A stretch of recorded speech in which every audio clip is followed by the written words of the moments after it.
Which Greek god is evil? The answer for many is Hades. But why?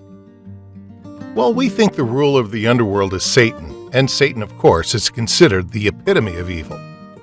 But diving into Greek mythology reveals a completely different story. You see, Hades, the king of the underworld, isn't evil at all. But wait, didn't he kidnap Persephone and plot against the other gods? Well, it's a little more complicated than that.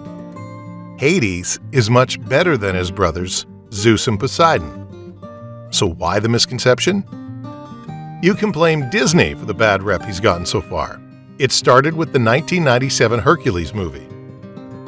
The film inaccurately represented Hades, contributing to the misunderstanding that still lingers today. Let's take a moment to criticize Disney's portrayal of Greek mythology. Zeus, despite his godly status, is no family man.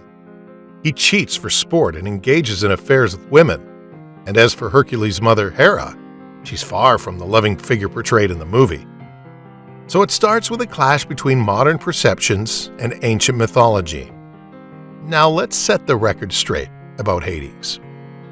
Contrary to popular belief, he wasn't a dude with weird blue flames for hair. That's just a misrepresentation. Some texts describe Hades as the most handsome of the Greek gods. So not ugly, not evil, just misunderstood. Was Hades feared? Absolutely, but not because he was evil. The fear sprouted from the fact that he ruled death, a naturally unsettling concept. The Greek underworld, however, wasn't all doom and gloom. It housed everyone post-death, good or bad. Given people's unease with death, they rarely prayed to Hades. Why bother when it's inevitable? So Hades' fear wasn't about evil, but the unavoidable nature of death. The Greek underworld had it all: paradise, heaven and hell, for the good, the bad, and even the ugly. Surprisingly, Hades didn't snatch souls. That gig fell to Thanatos, the Greek Grim Reaper. Bit awkward, but hey, someone's got to do it. So death with Thanatos was painless, easy, and nothing sinister. But what about the journey to the underworld? Thanatos grabs souls, and Hermes zooms them to the underworld entrance. Chiron then steps in, ferrying souls across the Styx. Once you've made it across the river, congrats! Welcome to the underworld. But hold up, your destiny is on the line. 3 judges dig into your life choices, browsing history included, to decide if you're in for happiness or eternal suffering. For regular folks with no epic heroics or major misdeeds, it's the Asphodel Meadows, a second life kinda like Earth. After a solid century, a sip from the River Lethe erases your memories, and bam, rebirth. Now, on to the less fortunate, the scum of the earth, off to the actual hell, Tartarus. In Tartarus, it's eternal punishment, Hades style. Activities like burning on a spinning wheel forever, or a healthy exercise routine like pushing a rock up a hill for all eternity. But remember how death and sleep are godly siblings? Well, that family dynamic extends to the underworld. Beyond the afterlife, there's the land of dreams. Hypnos, the sleep god, tucks people in. But his brother Morpheus, the god of dreams, rules over this dreamy territory. And guarding it all is Cerberus, the 3-headed dog bouncer. And who's the boss? Hades. Now let's dive into Hades' story.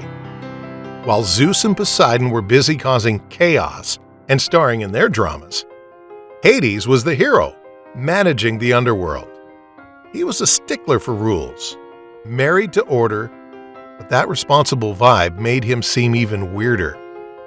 Unfortunately, that earned him the evil label, just because he wasn't into flashy drama like his brothers. Now on to Hades' love story with Persephone. Yes, he pulled a kidnapping stunt, but it wasn't as scandalous as it sounds. Zeus and Poseidon did some kidnapping too, so one man's deeds didn't justify another's. Now Zeus, being Persephone's dad, told Hades he could marry her. Fatherly rights, apparently. Weird concept, right?